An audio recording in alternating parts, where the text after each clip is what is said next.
Om Swastiastu, saya Niputri Septiari Dewi, nomor pesan 16, kelas 12 afirmasi.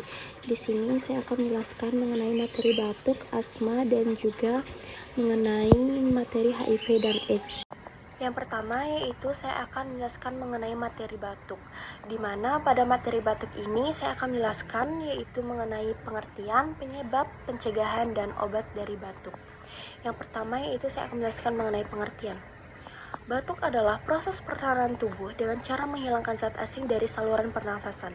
Batuk juga berhubungan dengan hormon. Selanjutnya itu adalah penyebab dari batuk. Penyebab dari batuk yaitu adalah infeksi saluran pernafasan atas maupun saluran pernafasan bawah. Selain itu, batuk juga dapat terjadi akibat adanya alergi atau penyakit yang sudah berlangsung lama seperti asma, bronkitis kronis, dan juga asap rokok. Selanjutnya itu saya akan menjelaskan mengenai pencegahan dari batuk. Pencegahan dari batuk, hal yang paling mudah dilakukan itu adalah menghindari sesuatu yang dapat membuat kita menjadi batuk. Yang kedua itu menghindari kontak dengan orang yang sedang sakit. Yang ketiga itu menerapkan etika batuk dan bersin yang baik. Yang keempat itu menggunakan masker bila sedang sakit atau berada di lingkungan yang banyak orang sakitnya. Yang kelima itu berhenti merokok. Yang keenam itu menerapkan pola hidup sehat bergizi lengkap dan seimbang. Yang keenam itu berolahraga rutin setiap hari minimal 30 menit.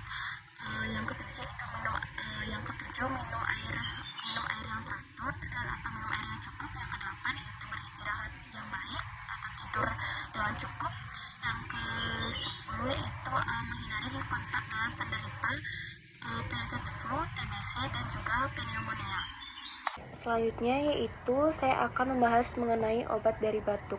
Obat dari batuk yang pertama itu ada ekspektoran dan yang kedua itu adalah mukolitik. Nah, pada ekspektoran yaitu ada guaifenesin, potasium iodid, dan amonium klorid. Nah, pada mukolitik yaitu ada ambroxol, ada bromhexin, dan juga ada asetilsistein. Selanjutnya saya akan menjelaskan mengenai materi asma, di mana pada materi asma saya juga akan menjelaskan mengenai pengertian, penyebab, pencegahan, dan obat dari asma.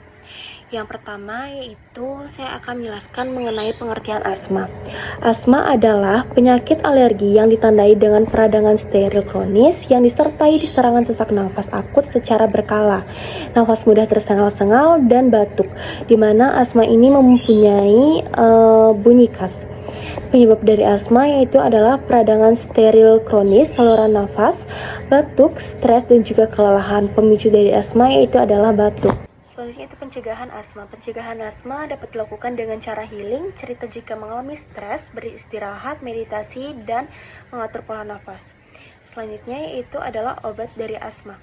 Obat dari asma yaitu sama seperti obat batuk, tetapi karena asma mengalami penyempitan, jadi obat asma itu adalah bronkodilator salbutamol dengan nama generik salbutamol sulfat, dan guaifenesin dengan nama dagang itu Vartolin dan ekspektoran.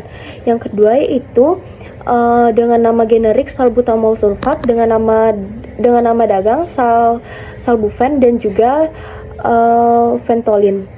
Selanjutnya yang ketiga yaitu saya akan menjelaskan mengenai materi HIV dan AIDS.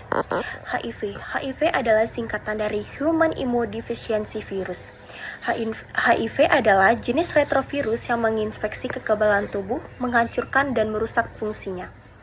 Ketika infeksi ini berlangsung, sistem kekebalan tubuh melemah dan penderita lebih rentan terhadap infeksi. Stadium lanjut ini terjadi saat imunodefisiensi atau AIDS timbul sehingga penderita sangat mudah mendapatkan infeksi oportunistik. Sedangkan AIDS adalah immunoacquired deficiency syndrome. AIDS adalah kumpulan gejala penyakit yang disebabkan oleh infeksi virus imunodefisiensi manusia atau HIV. Selanjutnya yaitu adalah penyebab HIV dan AIDS. Penyebab terjadinya HIV dan AIDS yaitu yang pertama dapat terjadi melalui seksual.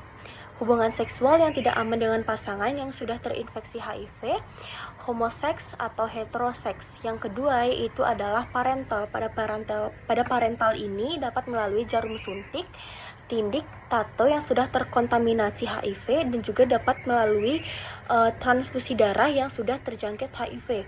Yang ketiga yaitu dapat melalui perinatal. Perinatal ini melalui ibu hamil kepada bayinya yang akan dilahirkan. Setelah tadi saya menjelaskan mengenai penyebab HIV dan AIDS, maka sekarang saya akan menjelaskan mengenai pencegahan dari HIV dan AIDS.